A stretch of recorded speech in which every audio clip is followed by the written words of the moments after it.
नमस्कार, स्वागत है आप सभी का दूरदर्शन समाचार पर लेकर हाजिर हूं मैं खबरों का सिलसिला। मैं कृतिका। बुलेटिन की करेंगे शुरुआत और सबसे पहले एक नजर 12 बजे की प्रमुख खबरों पर। दिल्ली कार ब्लास्ट में बड़ा खुलासा, धमाके वाली कार में खुद मौजूद था उमर। डीएनए टेस्ट में हुई पुष्टि। मामले में फरीदाबाद, लखनऊ, जम्मू कश्मीर समेत कई जगहों पर जांच जारी।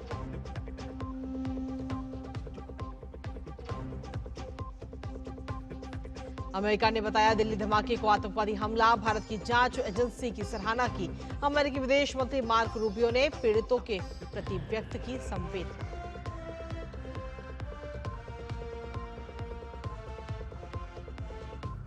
प्रोजेक्ट चीता के तहत बोत्सवाना से भारत लाए जाएंगे 8 चीते। दोनों देशों के बीच समझौता। आज राष्ट्रपति द्रौपदी मुर्मू के समक्ष औपचारिक रूप से चीते सौंपे जाने का कार्यक्रम।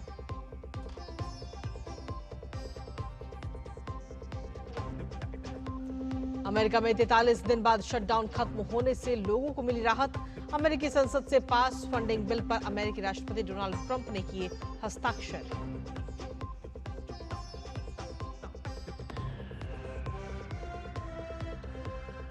और खेल की खबरों में ओलंपिक 2028 प्रतियोगिता कार्यक्रम जारी। 14 जुलाई को उद्घाटन और 30 जुलाई को होगा समापन समारोह। पहली बार ओलंपिक में शामिल हुआ क्रिकेट।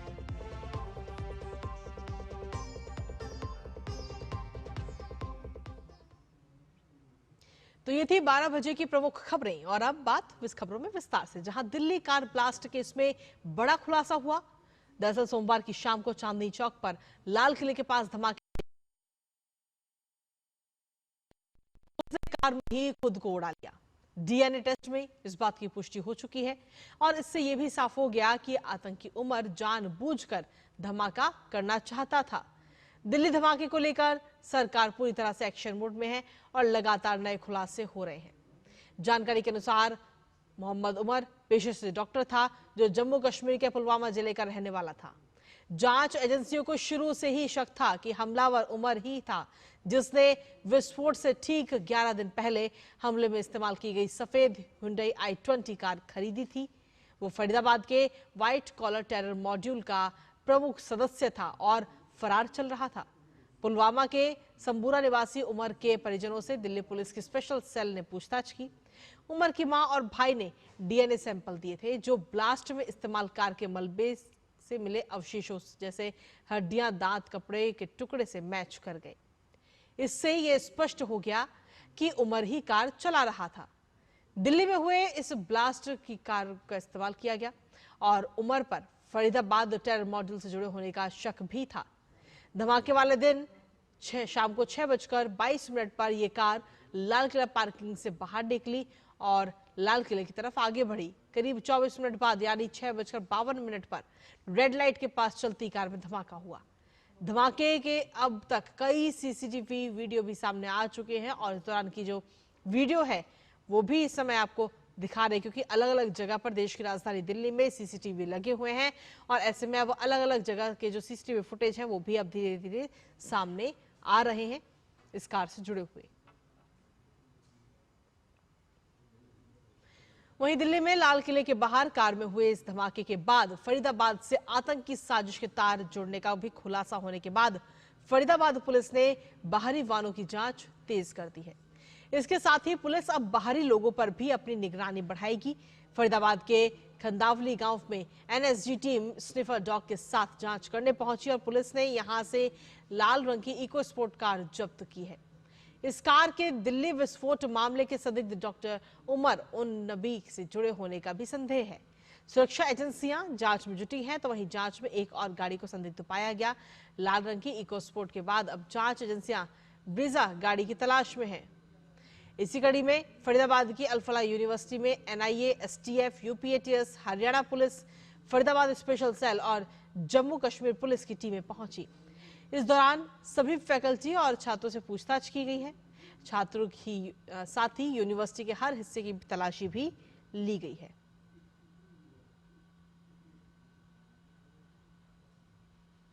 केंद्र सरकार ने दिल्ली में लाल किले के नजदीक हुए कार विस्फोट को जघन्य आतंकवादी घटना करार दिया। सरकार ने इसी के साथ जांच एजेंसियों को निर्देश दिया कि वो इस मामले की अत्यंत तत्परता और पेशेवर तरीके से जांच करें, ताकि इसके पीछे के लोगों और उनके प्रायोजकों को बिना किसी देरी के न्याय के शिकंजे में लाया जा सके।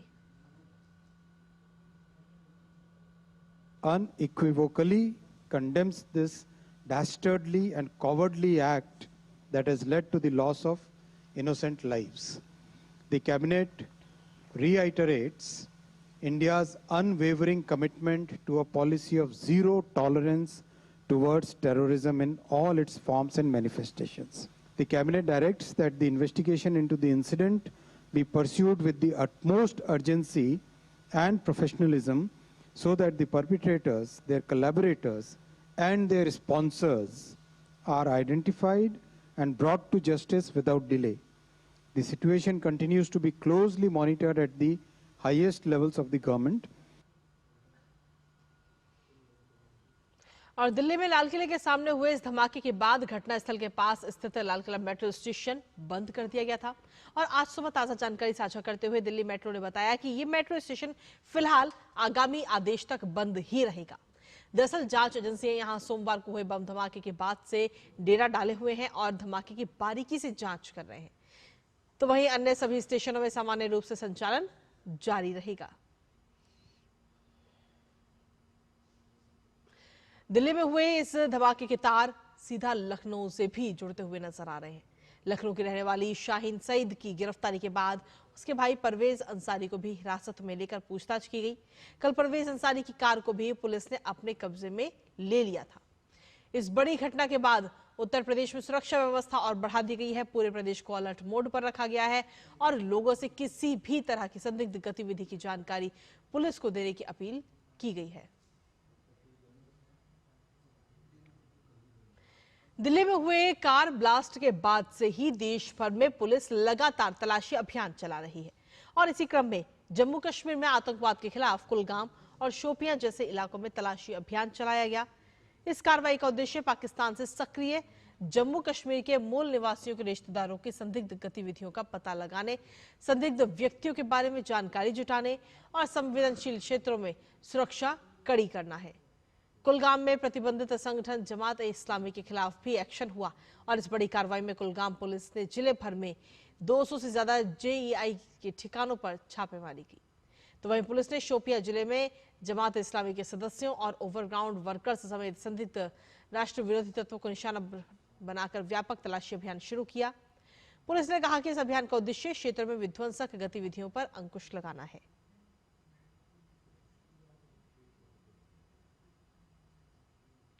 राष्ट्रीय जांच एजेंसी यानी एनआईए ने कल अलकायदा गुजरात आतंकी साजिश मामले में देश के 5 राज्यों के 10 ठिकानों पर एक साथ छापेमारी की। एनआईए की टीम पश्चिम बंगाल, त्रिपुरा, मेघालय, हरियाणा और गुजरात में कई संदिग्ध और उनके सहयोगियों के ठिकानों पर पहुंची। छापेमारी के दौरान कई डिजिटल डिवाइस और आपत्तिजनक दस्तावेज बरामद भी किए गए हैं, जिन्हें फॉरेंसिक जांच के लिए भेज दिया गया।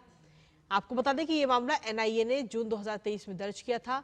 इसमें गैर कानूनी घुसपैठ, आतंकी गतिविधियों और विदेशी नागरिकों के फर्जी दस्तावेजों से जुड़ी धाराएं लगाई गई हैं। जांच में अब तक सामने आया है कि 4 बांग्लादेशी नागरिकों ने फर्जी भारतीय पहचान पत्रों के जरिए भारत में गैरकानूनी रूप से प्रवेश किया था। एनआईए के अनुसार ये सभी प्रतिबंधित आतंकी संगठन अलकायदा से जुड़े हुए थे। ये आरोपी अलकायदा के बांग्लादेशी ऑपरेटिव्स तक फंड पहुंचाने और युवाओं को कट्टरपंथ की ओर उकसाने का काम कर रहे थे। गौरतलब है कि 10 नवंबर 2023 को एनआईए ने इस मामले में 5 आरोपियों के खिलाफ चार्जशीट अहमदाबाद की एनआईए स्पेशल कोर्ट में दाखिल की थी। एजेंसी अब भी इस नेटवर्क के अन्य संपर्कों, वित्तीय चैनलों और सीमा पार कड़ियों की जांच कर रही है। और वहीं दिल्ली में हुए धमाके के बाद सोशल मीडिया पर भड़काऊ पोस्ट करने के आरोप में असम में अब तक 15 लोगों को गिरफ्तार किया जा चुका है। ये जानकारी असम के मुख्यमंत्री हेमंत बिस्वा शर्मा ने दी। दिल्ली में हुए कार विस्फोट के बाद आपत्तिजनक सोशल मीडिया पोस्ट के सिलसिले में बुधवार को की गई 6 गिरफ्तारियों के अलावा बीती रात 9 लोगों को और गिरफ्तार किया गया, जिसमें रफीजुल अली को बोंगाई गांव, फरीदुद्दीन लश्कर को हैलाकांडी से गिरफ्तार किया गया। तो वहीं इनामुल इस्लाम और फिरोज अहमद को लखीमपुर से गिरफ्तार किया गया। शाहिल शोमेन, सिकंदर और रकीबुल सुल्तान को वारपेटा से पकड़ा गया है। इसके अलावा नसीम अकरम को होजाई, तस्लीम अहमद को कामरूप और अब्दुल रोहिम मुल्ला को दक्षिण सलमारा से गिरफ्तार किया गया। मुख्यमंत्री हेमंत बिस्वा शर्मा ने सख्त मैसेज देते हुए कहा कि पुलिस हिंसा का महिमा मंडन करने वालों के खिलाफ कोई समझौता नहीं करेगी।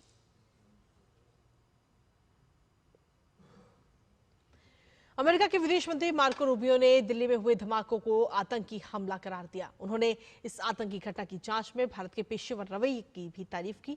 कनाडा में G7 विदेश मंत्रियों की बैठक के बाद पत्रकारों से बात करते हुए रूबियो ने कहा कि हमने मदद की पेशकश की है, लेकिन भारत ने कहा कि वो खुद जांच करने में सक्षम है। विदेश मंत्री एस जयशंकर और मार्को रूबियो की बैठक 11वें G7 विदेश मंत्रियों की बैठक के दौरान हुई।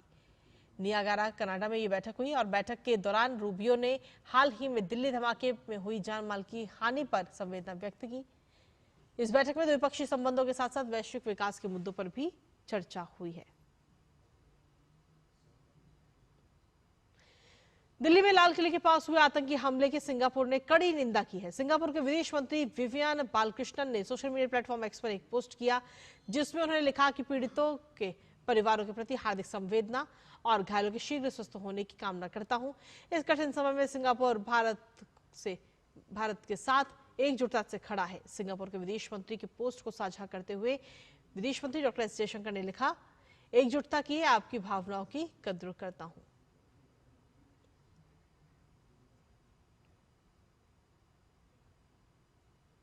और बोत्सवाना आज राष्ट्रपति द्रौपदी मुर्मू की मौजूदगी में प्रोजेक्ट चीता के अंतर्गत एक औपचारिक कार्यक्रम में 8 चीतों को भारत में स्थानांतरित करने के लिए सौंपेगा।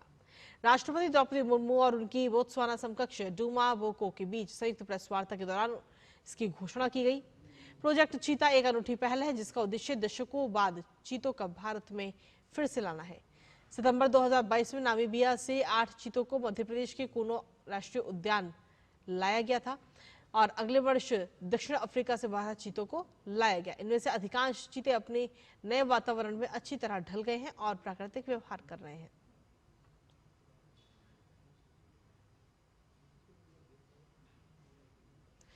और इसी बीच बुलेटिन में वक्त एक छोटे से ब्रेक का, बने रहिए हमारे साथ।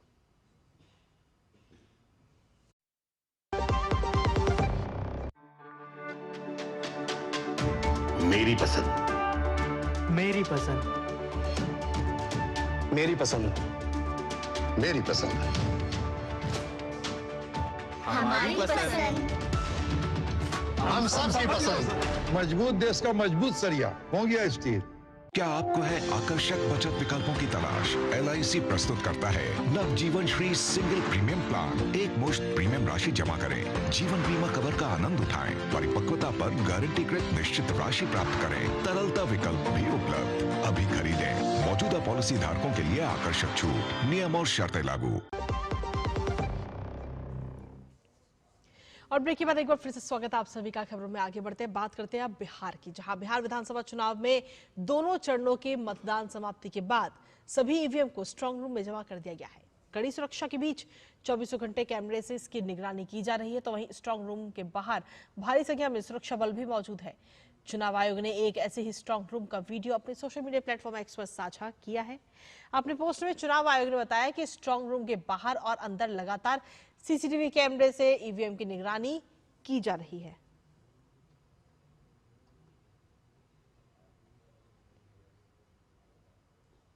पटना जिले में कानून व्यवस्था बनाए रखने के लिए आदर्श चुनाव आचार संहिता को 16 नवंबर तक बढ़ा दिया गया है। जिला प्रशासन ने विजय जुलूस और किसी भी राजनीतिक बैठक, जुलूस या प्रदर्शन पर पूरी तरह से प्रतिबंध लगा दिया है। पटना जिले की 14 विधानसभा सीटों के लिए वोटों की गिनती AN कॉलेज में होगी। जिला मजिस्ट्रेट ने अधिकारी को सतर्क रहने और कानून व्यवस्था बनाए रखने के लिए भी निर्देश दिए हैं।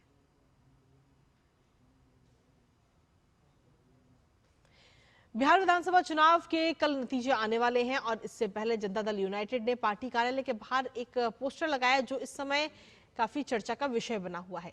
इस पोस्टर में बिहार के मुख्यमंत्री नीतीश कुमार की फोटो है, जिस पर लिखा है टाइगर अभी जिंदा है। दरअसल चुनाव के नतीजे से पहले ही पार्टी ने सत्ता में वापसी का पूर्ण विश्वास दिखाते हुए जीत निश्चित होने का संकेत दिया।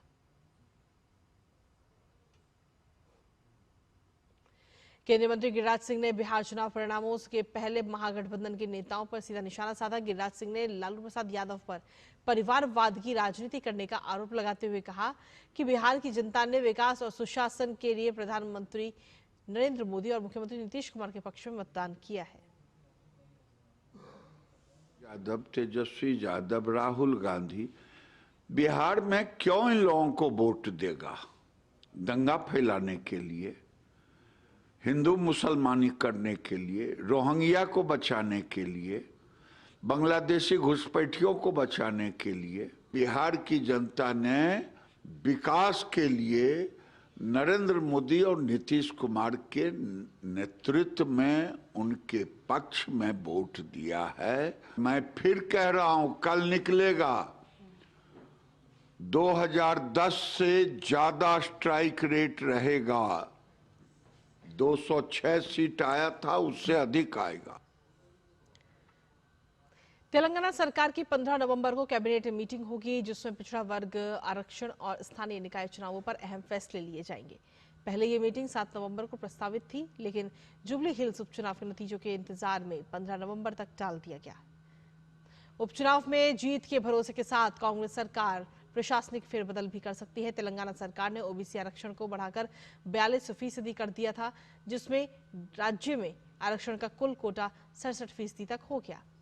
सरकार के इस फैसले को हाईकोर्ट ने खारिज कर दिया था, जिसके बाद इस कैबिनेट मीटिंग में पुरानी आरक्षण व्यवस्था के तहत ही सरकार स्थानीय निकाय चुनाव कराने पर विचार करेगी। लेकिन पिछड़ा वर्ग संगठनों और विपक्षी दलों की मांग 42% संवैधानिक आरक्षण की है, जिसको देखते हुए कांग्रेस इसे राजनीतिक दलों के स्तर पर लागू करने का प्रस्ताव रख सकती है।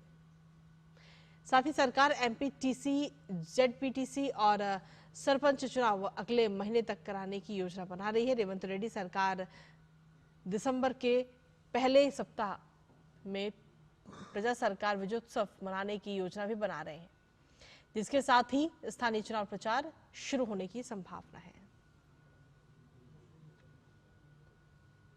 कर्नाटक में गन्ना किसानों का सिद्धारमैया सरकार के खिलाफ गुस्सा लगातार बढ़ता जा रहा है। किसान गन्ने की कीमत 3,500 रुपए प्रति टन करने की मांग पर अड़े हैं। चीनी मिल प्रशासन के साथ वार्ता विफल होने के बाद किसानों ने आज कर्नाटक के बागलकोट जिले को पूरी तरह से बंद कर दिया।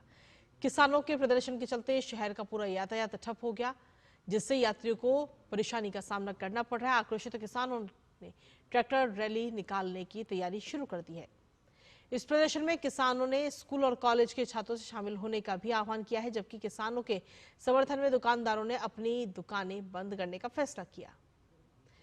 साथ ही आपको बता दें कि किसान साफ कर चुके हैं कि जब तक उनकी मांगें पूरी नहीं होंगी, तब तक उनका आंदोलन जारी रहेगा। भारत में टीबी के मामलों में उल्लेखनीय कमी आई है। भारत में टीबी के मामलों में 21% की कमी दर्ज की गई। टीबी मुक्त भारत अभियान के तहत उपचार सफलता दर 90% तक पहुंच गया है, जो कि वैश्विक सफलता दर 88% से अधिक है। दवा प्रतिरोधी टीबी के शीघ्र निदान के लिए रिफेम्पिसिन परीक्षण की कवरेज भारत में अब 92% है, जबकि वैश्विक स्तर पर यह 83% है। टीबी के मामले वर्ष 2015 में प्रति 1 लाख जनसंख्या पर 237 मामलों से घटकर अब 2024 वर्ष में 187 मामले रह गए। ये गिरावट वैश्विक औसत दर से लगभग दोगुनी है। दिसंबर 2024 में शुरू किए गए टीबी मुक्त भारत अभियान के अंतर्गत हैंड हेल्ड एक्सरे उपकरणों में एआई आधारित रिपोर्टिंग, विस्तारित नाट इंफ्रास्ट्रक्चर, कमजोर वर्गों पर केंद्रित सामुदायिक प्रयास और जन भागीदारी के माध्यम से 24.5 लाख मरीजों का निदान किया गया, जिनमें 8.61 लाख बिना लक्षण वाले टीबी रोगी शामिल हैं।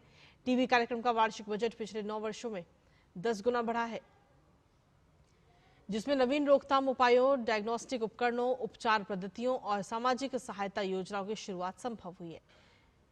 निश्चित पोषण योजना के अंतर्गत अप्रैल 2018 से अब तक 1.37 करोड़ लाभार्थियों को 4,406 करोड़ से अधिक की राशि वितरित की जा चुकी है।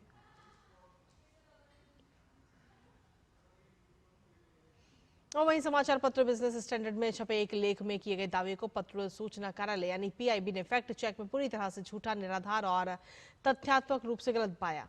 लेख में दावा किया गया कि भारत निष्क्रिय हवाई अड्डों को पुनर्जीवित करने के लिए द्वितीय प्रोत्साहन देने की योजना बना रहा है।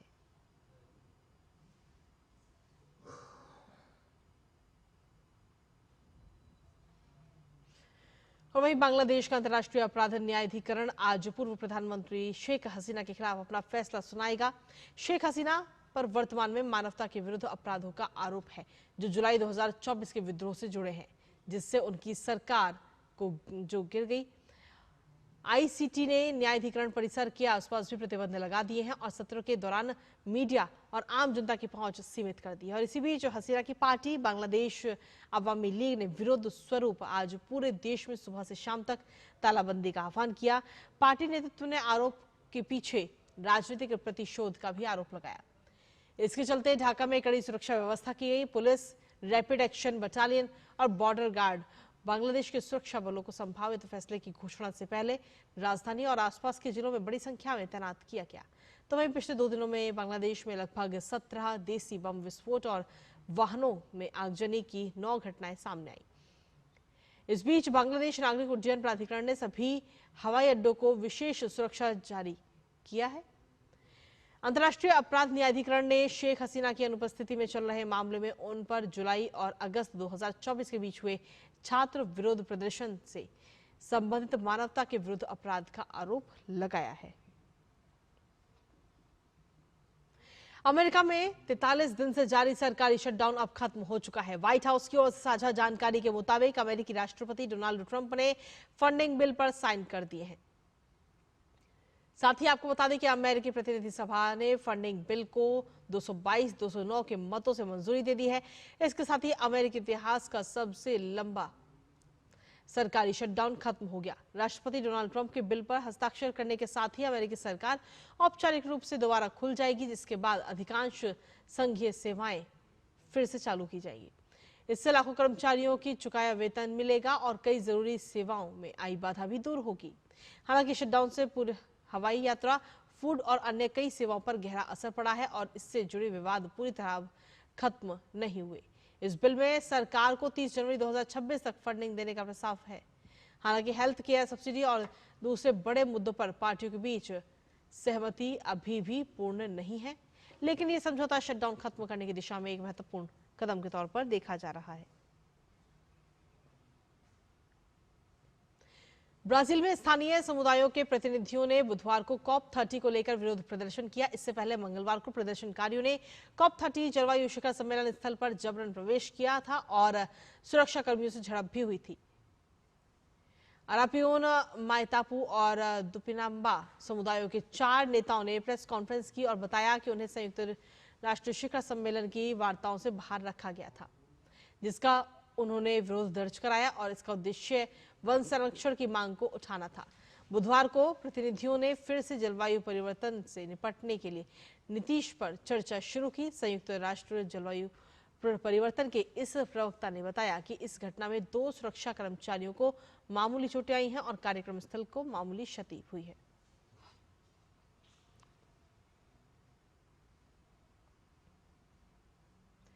इराक के प्रधानमंत्री मोहम्मद शिया अल सुदानी ने के नेतृत्व वाले गठबंधन ने इराक के चुनाव में पहला स्थान हासिल किया है। 329 सदस्य इराक की संसद में कोई भी दल अपने दम पर सरकार नहीं बना सकता, इसलिए सरकार बनाने के लिए दलों को अन्य समूहों के साथ गठबंधन बनाना पड़ता है।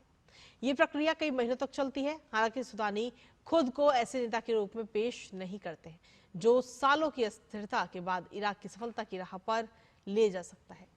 उन्होंने आपको बता दें कि स्थापित दलों के खिलाफ कदम उठाए हैं जिन्होंने उन्हें सत्ता तक पहुंचाया था। बुधवार को पहले चुनाव आयोग ने बताया कि इराक के संसदीय चुनाव में अंतिम कुल मतदान प्रतिशत 56.11% रहा। और अब बात खेल से जुड़ी खबरों की, जहां लॉस एंजल्स ओलंपिक 2028 के आयोजन समिति ने प्रतियोगिता कार्यक्रम जारी कर दिया है। इसमें लॉस एंजल्स क्षेत्र के प्रत्येक पदक स्पर्धा का आयोजन कब और कहां होगा, इसका विवरण दिया गया है। 2028 ओलंपिक खेल का आयोजन सबसे बड़ा होगा, जिसमें लॉस एंजल्स और ओक्लाहोमा सिटी के 18 क्षेत्रों के 49 स्थानों पर 36 खेल और 51 विधाएं शामिल हैं। उद्घाटन समारोह 14 जुलाई को होगा, तो वहीं समापन समारोह 30 जुलाई को होगा। इसके साथ ही आपको बता दें कि क्रिकेट भी अब ओलंपिक कार्यक्रम में शामिल हो गया है, जिसका महिला फाइनल 20 जुलाई और पुरुष फाइनल 29 जुलाई को होगा। टिकटों का पंजीकरण अगले साल जनवरी में शुरू होगा। और इसी के साथ फिलहाल मेरे साथ इस बुलेटिन में इतना ही। नमस्कार।